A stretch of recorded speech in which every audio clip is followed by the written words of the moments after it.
បាទសួស្តីអ្នកនរគ្នាបាទសូមស្វាគមន៍មកកាន់វីដេអូបង្រៀនរបស់ខ្ញុំសម្រាប់ថ្ងៃនេះបាទអញ្ចឹងនៅថ្ងៃនេះគឺខ្ញុំចង់បង្ហាញអ្នកនរគ្នាតាក់ទងទៅនឹងការណែនាំអំពីផ្ទាំង interface របស់កម្មវិធី Microsoft Word បាទអញ្ចឹងដើម្បីយើងធ្វើការស្វែងយល់ទៅលើផ្ទាំង interface របស់កម្មវិធី Microsoft Word បានសូមអ្នកនរគ្នាធ្វើការបើកទៅលើកម្មវិធី Word ទាំងអស់គ្នាបាទអញ្ចឹងដើម្បីធ្វើការបើកទៅលើកម្មវិធី Microsoft Word បានគឺយើងមានច្រើនរបៀបបាទដែលរបៀបទី1គឺយើងចុចទៅលើ start ណាបាទចុចលើ start មកបាទបន្តទៅទៀតយើងចុចទៅលើកម្មវិធីបាទ Microsoft Word ទាំងអស់គ្នាមកណាបាទអញ្ចឹងកម្មវិធីនឹងធ្វើការបើកនៅលើកុំព្យូទ័ររបស់យើងហើយបាទនេះគឺជារបៀបទី1ក្នុងការបើកកម្មវិធី Microsoft Word បាទឥឡូវយើងបិទវាចោលវិញណាបាទរបៀបទី2បាទគឺយើងចុចទៅលើ start ដដែលណាបាទចុចលើ start មកបាទបន្តមកទៀតយើងចុចទៅលើ tab មួយដែលមានឈ្មោះថា alt app បាទអញ្ចឹងយើងចុចទៅលើវាមកណាបាទហើយយើងscroll មកយើងចុះក្រោមមករកមើលកម្មវិធី Microsoft Word របស់យើងមកបាទអញ្ចឹងបន្ទាប់ពីយើងបានរកឃើញកម្មវិធី Microsoft Word ហើយគឺយើងចុចទៅលើវាមកណាបាទអញ្ចឹងវានឹងធ្វើការបើកឲ្យយើងហើយបាទនេះគឺជារបៀបទី2ក្នុងការបើកកម្មវិធី Microsoft Word ណាបាទឥឡូវយើងបិទវាចោលវិញបាទមួយទៀតបាទបើសិនជាកម្មវិធី Microsoft Word របស់យើងមាននៅលើ desktop បាទគឺយើងអាចធ្វើការបើកបានដូចគ្នាណាបាទអញ្ចឹងរបៀបទី3បាទគឺយើងបាទ double click នៅលើកម្មវិធីនេះតែម្ដងបាទមានន័យថាយើងចុចមកខាងឆ្វេងចំនួន2ដងផ្ទួនបាទអញ្ចឹងកម្មវិធី Microsoft Word នឹងធ្វើការបើកនៅលើកុំព្យូទ័ររបស់យើងតែម្ដងបាទអញ្ចឹងយើងចុច double click លើវាមកណាបាទនេះគឺជារបៀបទី3ក្នុងការបើកកម្មវិធី Microsoft Word បាទឥឡូវយើងបិទវាចោលវិញណាបាទរបៀបទី4គឺយើងយកមករបស់យើងយកដាក់លើកម្មវិធី Microsoft Word របស់យើងមកបាទបន្តមកទៀតគឺយើងចុច right click ឬក៏មកខាងស្ដាំណាបាទហើយយកពាក្យថាបាទ open មកអញ្ចឹងកម្មវិធីនឹងធ្វើការបើកឲ្យយើងដូចគ្នាបាទនេះគឺជារបៀបទី4បាទយើងមានមួយរបៀបទៀតក្នុងការបើកកម្មវិធី Microsoft Word របស់យើងបាទបើសិនជាករណីកម្មវិធី Microsoft Word របស់យើងមានលើ tab bar បាទលើកម្មវិធី Windows ណាបាទគឺយើងចុចមកខាងឆ្វេងលើវាមកអញ្ចឹងកម្មវិធីធ្វើការបើកឲ្យយើងតែម្ដងបាទជាងតនអរគ្នាណាជាងយើងមានច្រើនរបៀបណាស់ក្នុងការបើកកម្មវិធី Microsoft Word បាទអញ្ចឹងអ្នកនរគ្នាចេះមួយរបៀបណាក៏បានដែរឲ្យតែយើងអាចធ្វើការបើកកម្មវិធីនេះបានណាបាទអញ្ចឹងបន្តមកទៀតខ្ញុំសូមធ្វើការពន្យល់ទៅលើបាទdashboard ដែលមាននៅផ្នែកខាងឆ្វេងណានេះសិនមុនយើងធ្វើការចូលទៅផ្ទាំង interface របស់កម្មវិធី Microsoft Word បាទអញ្ចឹងនៅត្រង់ function ដែលមានឈ្មោះថា home នេះបាទអញ្ចឹងយើងមាន template ជាច្រើនណាដែលផ្ដល់ឲ្យដោយក្រុមហ៊ុន Microsoft បាទអញ្ចឹងយើងចង់បាន template ប្រភេទណាក៏យើងជ្រើសរើសទៅតាមអ្វីយើងចង់បានមកណាបាទហើយមួយទៀតបាទ function ទី2គឺមានឈ្មោះថា new បាទfunction new នេះគឺជា function មួយសម្រាប់ឲ្យយើងបង្កើតសមត្ថកិច្ចការថ្មីបាទហើយទី3បាទ function ទី3គឺតែមានឈ្មោះថា open បាទអញ្ចឹង open នេះគឺជា function មួយសម្រាប់ធ្វើការបើកឯកសារដែលបានរក្សាទុកនៅក្នុងកុំព្យូទ័របាទហើយយើងមាន function ចំនួន2ទៀតនៅខាងក្រោមនេះណាបាទដូចជាបាទ account បាទ function account នេះគឺជា function មួយសម្រាប់ឲ្យធ្វើការបង្ហាញបាទ version បាទរបស់កម្មវិធី Microsoft Office របស់យើងបាទជាងយើងចុចទៅលើវាមកណាបាទចឹងវានឹងបង្ហាញបាទចំនួនរបស់បាទកម្មវិធី Microsoft Office របស់យើងហើយបាទចឹងឃើញថានៅពេលយើងចុចទៅលើបាទ account នេះគឺវាបង្ហាញថាកម្មវិធី Microsoft Office របស់យើងគឺចំនួនបាទឆ្នាំ2021បាទ Office ចំនួន2021បាទហើយមួយទៀតតកតង option បាទទី5បាទគឺបាទមានឈ្មោះថា option តែម្ដងណាបាទជានៅពេលយើងចុចលើវាគឺយើងមានបាទfunction ជាច្រើនទៀតបាទដែលយើងអាចធ្វើការកំណត់ទៅលើមុខងារផ្សេងៗនៅក្នុងកម្មវិធី Microsoft Word របស់យើងបាទអញ្ចឹងចំពោះចំណុចនេះគឺខ្ញុំអត់ធ្វើការបង្ហាញទេណាបាទ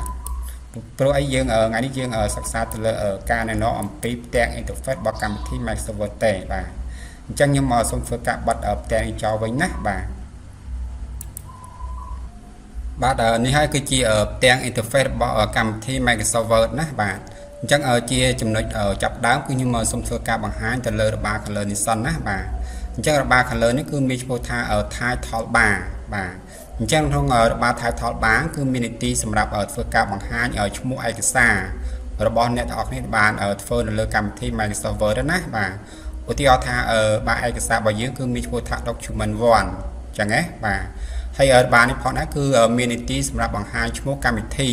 ដែលយើងកំពុងតែបើកនៅលើកុំព្យូទ័រផងដែរបាទតួយ៉ាងគឺយើងកំពុងតែធ្វើការបើកកម្មវិធី Microsoft Word អញ្ចឹងណាបាទអញ្ចឹងវាបង្ហាញពាក្យថា Word បាទអញ្ចឹងតោះណាអញ្ចឹងសូមបញ្ជាក់ឡើងវិញរបារ title bar គឺជារបារមួយដែលមាននីតិសម្រាប់បង្ហាញឈ្មោះឯកសាររបស់អ្នកទាំងអស់គ្នាដែលបានធ្វើលើកម្មវិធី Microsoft Word បាទហើយរបារនេះផងដែរគឺមាននីតិសម្រាប់បង្ហាញឈ្មោះកម្មវិធីដែលអ្នកកំពុងធ្វើការបើកលើកុំព្យូទ័រផងដែរ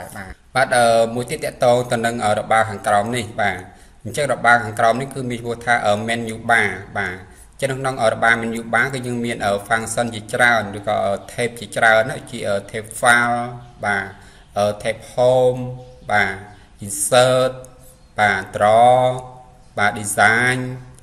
layout reference mailing review view និង help អីជាដើមណាបាទហើយតកតងទៅនឹងមាត់ថានេះគឺយើងអត់មានទេសូមបញ្ជាក់ណាមានដោយសារខ្ញុំធ្វើការដំឡើងវាទៅពីមានណាបើសិនជាអ្នកទាំងអស់គ្នាអត់ធ្វើការដំឡើងវាទេគឺវាអត់មានទេសូមបញ្ជាក់នេះហ្នឹងណាបាទ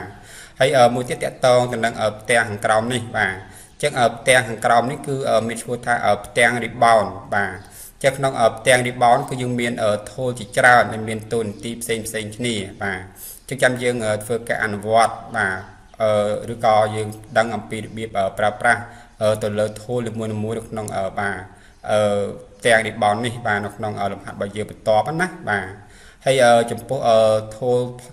ទាំងអស់នេះផងដែរគឺវាមានការប្រែប្រួលទៅតាមបាទ tab នីមួយៗដែលមាននៅលើ menu bar នេះបាទចឹងឧទាហរណ៍ថាខ្ញុំឈរលើ tab home បាទអញ្ចឹង tool គឺមានលក្ខណៈបែបនេះបាទអញ្ចឹងតោះណាបាទហើយបើសិនជាខ្ញុំឈរនៅលើ tab insert វិញបាទអញ្ចឹង tool របស់យើងគឺមានលក្ខណៈបែបនេះបាទអញ្ចឹង tool ទាំងអស់នេះគឺមានមុខងារផ្សេងគ្នាបាទអញ្ចឹងចាំយើងធ្វើការអនុវត្តនៅក្នុងលំហាត់របស់យើងជាក់ស្ដែងណាបាទហើយយើងបន្តទៅបាទផ្នែកខាងក្រោមនេះវិញបាទអញ្ចឹងផ្នែកខាងក្រោមនេះគឺយើងឲ្យពោលថាសញ្ញាកិច្ចការរបស់យើងបាទអញ្ចឹងសញ្ញាកិច្ចការនេះគឺយើងឲ្យពោលថា work area បាទឬក៏តំបន់ការងារណាគឺជាទីកន្លែងមួយសម្រាប់អនុញ្ញាតឲ្យយើងវាយអត្ថបទឬក៏សង់តារាងអីផ្សេងបានបាទចឹងយើងមើលមកផ្នែកខាងលើនេះវិញណាបាទអញ្ចឹងខាងលើនេះគឺយើងឲ្យពោលថា ruler បាទជា ruler គឺយើងមានផ្នែកខាងលើមួយនិងផ្នែកខាងឆ្វេងមួយណាហើយបើសិនជាកម្មវិធីរបស់អ្នកទាំងអស់គ្នាអត់មានទេគឺយើងអាចធ្វើការបើកវាបានបើយើងចុចទៅលើបាទ tab view មកណាបាទហើយបើយើងបាទដោះ tick វានៅក្នុង check box ruler នេះគឺវាអត់មាន ruler នេះទេសូមបញ្ជាក់ណាហើយបើយើងចង់ដាក់ ruler នេះគឺយើងចុច tick នៅក្នុង check box ruler នេះមកបាទចឹងវានឹងបង្ហាញ ruler នេះនៅលើកម្មវិធីរបស់យើងហើយចឹងតោះណាបាទចឹងមួយទៀតតកតងទៅនឹងបាទផ្នែកខាងក្រោមនេះបាទអញ្ចឹងរបារខាងក្រោមនេះគឺមានឈ្មោះថា status bar បាទចឹងក្នុងរបារ status bar គឺយើងមាន function ចំនួន3បាទfunction ទី1គឺមានឈ្មោះថា red mode បាទចឹង red mode នេះគឺជា function មួយសម្រាប់ធ្វើការបង្ហាញអត្ថបទរបស់យើងម្ដងពីទំព័របាទនេះក្នុងករណីឯកសាររបស់យើងគឺមានច្រើនទំព័រណាបាទប៉ុន្តែវាបង្ហាញតែម្ដងពីទំព័រទេសូមបញ្ជាក់ណាបាទហើយមួយទៀតគឺតកតងទៅនឹង function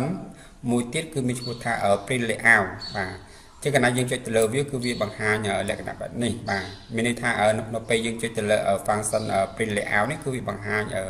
សញ្ញាកិច្ចការរបស់យើងបាទម្ដងមួយទំព័របែបនេះបាទហើយមួយទៀតតកតងទៅនឹង web layout បាទជានៅពេលយើងចុចទៅលើ web layout គឺវាបង្ហាញលក្ខណៈសញ្ញាកិច្ចការរបស់យើងគឺមានទម្រង់បែបនេះបាទអញ្ចឹងខ្ញុំមកសូមយកបាទ print layout ចោះណាដើម្បីយើងងាយស្រួលក្នុងការវាយអត្ថបទបាទបន្តបន្ទាប់យើងមើលមកផ្នែកខាងនេះបាទចឹងនេះយើងឲ្យថា zoom បាទ ចឹងយើងមានសញ្ញាដកហើយនឹងសញ្ញាបូកបាទហើយយើងមានតម្លៃរបស់វាគឺនេះតម្លៃ 100% ណាបាទហើយបើសិនជាយើងចុចទៅលើសញ្ញាដកបាទអញ្ចឹងមានន័យថាសលេខកិច្ចការរបស់យើងគឺរួមតូចបាទហើយបើសិនយើងចុចទៅលើសញ្ញាបូកគឺសលេខកិច្ចការរបស់យើងគឺមានទំហំធំបាទចុចឧទាហរណ៍ថាខ្ញុំចុចទៅលើសញ្ញាដកបាទអញ្ចឹងបានច្រើនដងណាអញ្ចឹងសលេខកិច្ចការរបស់យើងគឺរួមតូចហើយតិចតណាបាទហើយបើសិនយើងចុចទៅលើសញ្ញាបូកវិញគឺសលេខកិច្ចការរបស់យើងគឺវាធំវិញបាទចឹងតអរគ្នាណាឬមួយក៏យើងអាចធ្វើការទាញថេបបាននៅលើរបារហ្នឹងតែម្ដងក៏បានដែរបាទបើយើងចង់មករួមយើងទាញមកផ្នែកខាងឆ្វេងមកហើយបើយើងចង់ពង្រីកវាគឺយើងទាញមកផ្នែកខាងស្ដាំមកបាទជាយោបល់របស់ខ្ញុំគឺសូមឲ្យអ្នកនរគ្នាយកត្រឹម100បានណាបាទយកត្រឹម 100% មកបានហើយបាទ